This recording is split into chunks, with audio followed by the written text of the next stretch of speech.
প্রধান উপদেষ্টার সঙ্গে বিএনপির শীর্ষ নেতাদের বৈঠক, কি আলোচনা হলো?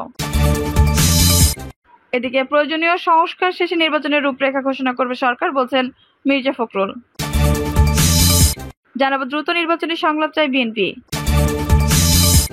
মানবতা বিরোধী অপরাধে বিশেষ ট্রাইব্যুনালে আওয়ামী লীগ বিচার চায় জামায়াত। এবং সর্বশেষ জানাবো শহীদ হতে পারেনি, শহীদ পরিবারের সদস্য হতে চাই, বলছেন জামায়াত আমির। দর্শক শুনছিলেন সংবাদ শিরোনাম, এখন বিস্তারিত। প্রধান উপদেষ্টার সঙ্গে বিএনপির শীর্ষ নেতাদের বৈঠক, কি আলোচনা হলো?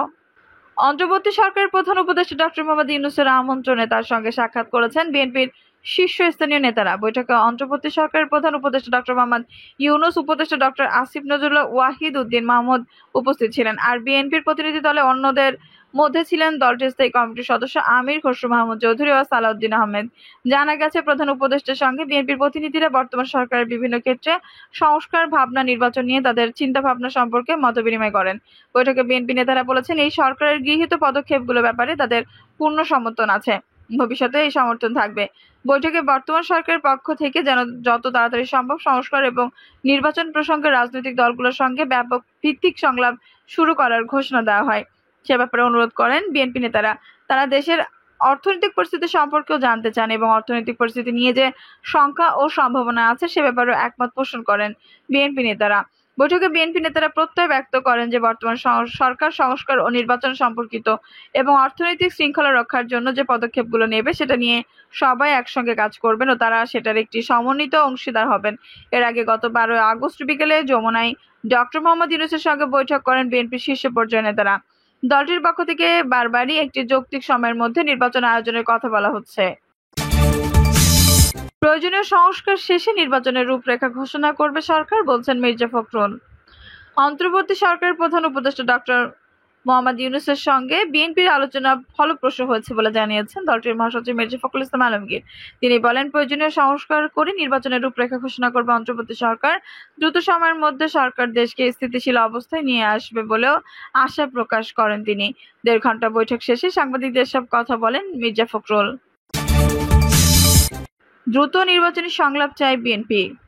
অন্তর্বর্তী সরকারের প্রধান উপদেষ্টা ডক্টর মোহাম্মদ ইউনূসের সঙ্গে সাক্ষাতে দ্রুত রাজনৈতিক দলগুলোর সঙ্গে নির্বাচনী সংলাপ শুরু করার অনুরোধ করেছেন বিএনপি নেতারা। সাক্ষাতের আলোচনায় বিষয়বস্তু নিয়ে প্রধান উপদেষ্টার প্রেস উইং এক সংবাদ বিজ্ঞপ্তিতে জানায়, বিএনপি প্রতিনিধিরা মূলত বর্তমান সরকারের বিভিন্ন ক্ষেত্রে সংস্কার ভাবনা এবং নির্বাচন নিয়ে তাদের চিন্তা ভাবনা সম্পর্কে মতবিনিময় করেন।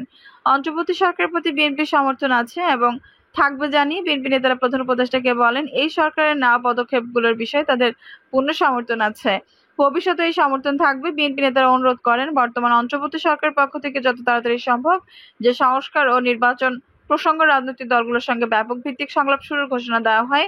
বিএনপি নেতারা দেশের অর্থনৈতিক পরিস্থিতি সম্পর্কে জানতে চান এবং অর্থনৈতিক পরিস্থিতি নিয়ে যে সংখ্যা ও সম্ভাবনা আছে সে বিষয়ে তারা একমত পোষণ করেন।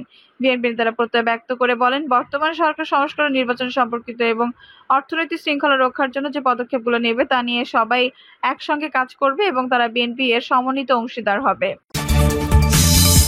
মানবতা বিরোধী অপরাধের বিশেষ ট্রাইব্যুনালে আওয়ামী লীগের বিচার চাই জামায়াত।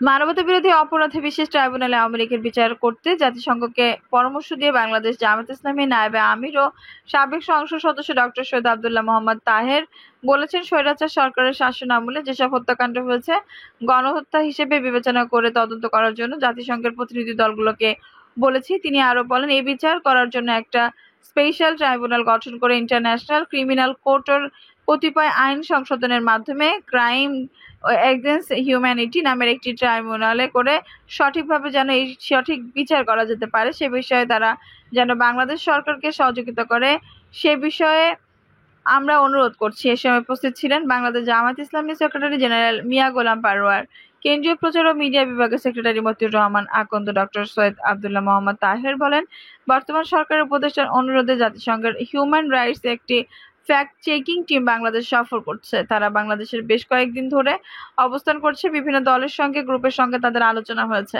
এই টিম আগামী শনিবার চলে যাবে। বাংলাদেশ জামায়াত ইসলামীকে তারা আমন্ত্রণ করেছে। সে আমন্ত্রণে প্রেক্ষিতে আজকে আমাদের সঙ্গে কয়েকটি বিষয় আলোচনা হয়েছে। এই ফ্যাক্ট ফাইন্ডিং টিম চলে যাওয়ার পর আরেকটি এই ফ্যাক্ট ফাইন্ডিং টিম চলে যাওয়ার পর আরেকটি টিম বাংলাদেশে আসবে, জানি ডক্টর সৈয়দ আব্দুল্লাহ মোহাম্মদ তাহের বলেন কিভাবে বাংলাদেশে এসব হত্যাকাণ্ড হয়েছে সেগুলোর বিচার কিভাবে হবে সে বিষয়ে অনুসন্ধানের জন্য পরবর্তী টিম আসবে। বিগত স্বৈরাচারী সরকার কিভাবে দেশের জনগণ এবং বিরোধী রাজনৈতিক দলগুলোর উপর অত্যাচার চালিয়েছে, কিভাবে গুম হত্যা করেছে সে বিষয়ে জাতিসংঘ থেকে আসা টিম আমাদের কাছ থেকে বিভিন্ন তথ্য জানতে চেয়েছিল। আমরা সে তথ্য তাদের দিয়েছি। জামায়াত ইসলামী এই নায়েবে আমির বলেন, বিডিআর হত্যাকাণ্ডের সময় স্বৈরাচার সরকারের কারণে সেসব সেনা সদস্যরা নিহত হয়েছেন সে বিষয়ে জাতিসংঘের প্রতিনিধি দলকে আমরা তথ্য দিয়েছি। পাশাপাশি হেফাজতে শাপলা চত্বরের সমাবেশে যে গণহত্যা হয়েছিল সেই বিষয়ে তথ্য দিয়েছি। শহীদ হতে পারেনি, শহীদ পরিবারের সদস্য হতে চাই বলছেন জামায়াত আমির। বাংলাদেশে জামায়াত ইসলামীর আমির মোহাম্মদ শফিকুর রহমান বলেছেন, এই শোকগুলো একত্র করে আমরা শক্তিতে রূপান্তর করব এবং আমরা অঙ্গীকার নেব যে আমরা শহীদদের মর্যাদা রাখবো, তার সঙ্গে বিশ্বাসঘাতকতা করব না। জামায়াত ইসলামী একটি ইসলামী রাজনৈতিক দল। আমরা চাই সৎ নেতৃত্ব বসুক, দেশপ্রেমিক নেতৃত্ব বসুক, যারা গদিকে নিজেদের বাপদাদার সম্পদ মনে করবে না আর জনগণকে নিজেদের দাস বানাবার চিন্তা করবে না, বরং জনগণের চৌকিদার হিসেবে নিজেদের মনে করবে। জনগণ ঘুমাবে শান্তিতে আর ওনারা রাতে জেগে পাহারা দেবে জনগণকে। তিনি আরো বলেন, আসলেই আমাদের ইতিহাস বড়ই বিচিত্র। ইতিহাসের পালা বদলে আমরা বন্ধুকে শত্রু বানাই, শত্রুকে বন্ধু বানাই। এরকম যে জাতি করে সে জাতি কোনোদিন বিশ্বের দরবারেও নিজেদের বিবেকের কাছে সম্মানিত হতে পারে না। অপসংস্কৃতির এই যন্ত্রণা থেকে এই জাতিকে বের হয়ে আসতে হবে, যার যেখানে সে অবদান জাতির জন্য এটা শ্রদ্ধার সঙ্গে স্বীকার করতে হবে।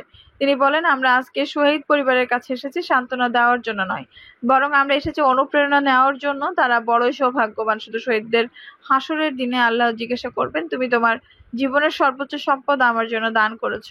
আজকে আমি আমার জান্নাতের সব দুয়ার তোমার জন্য খুলে দিলাম। আমার আফসোস, এবারের এই যুদ্ধে আমি শহীদের পরিবারের একজন হতে পারলাম না। এই সৌভাগ্য যাদেরকে আল্লাহ দান করেছেন তাদেরকে আমার ঈর্ষা হয়। আমি যদি তাদের একজন হতাম। আমরা আজকে ঘোষণা করতে এসেছি আমরা আপনার পরিবারের সদস্য হতে চাই।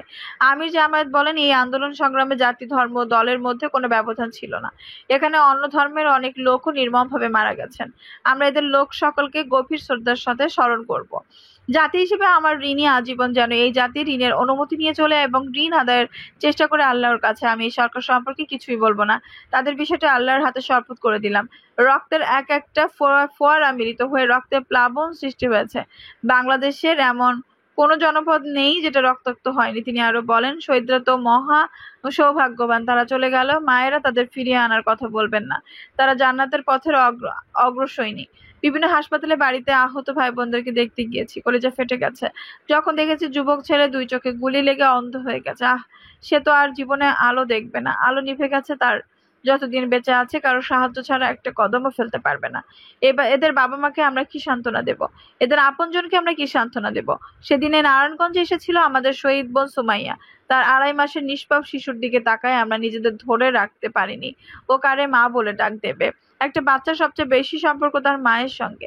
ওই মায়ের রক্ত খেয়ে কে সে বড় হয়েছে। সে তার মায়ের নারী চেরা ধন। যখন সে দেখবে অন্য বাচ্চারা মা মা বলে ডাকছে, তখন সে মা বলার জন্য কাউকে খুঁজে পাবে না।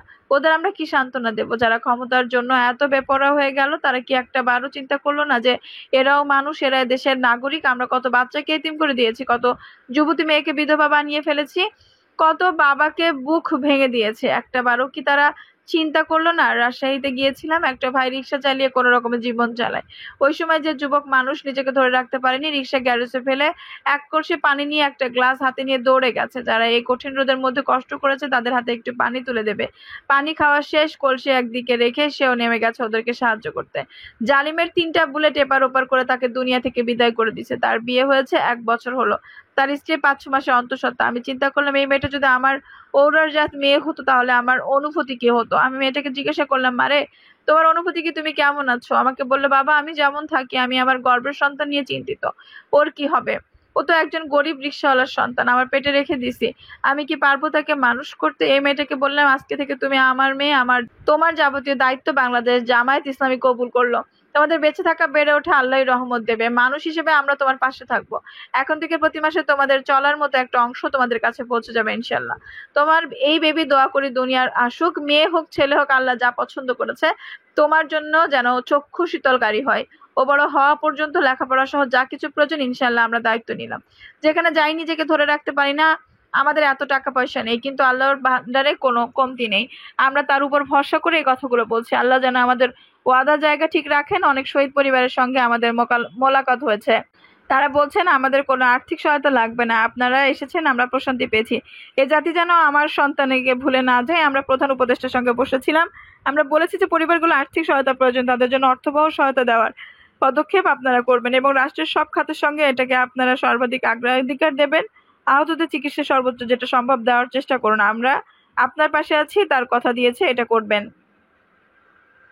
দর্শক, এই ছিল এখনকার সর্বশেষ সংবাদ। নিউজটি ভালো লাগলে অবশ্যই একটা লাইক দিন, কমেন্টে আপনার মূল্যবান মতামত জানান। সবসময় আমাদের পাশে থাকতে সাবস্ক্রাইব করে বেল বাটনটি অন করে রাখুন। ধন্যবাদ।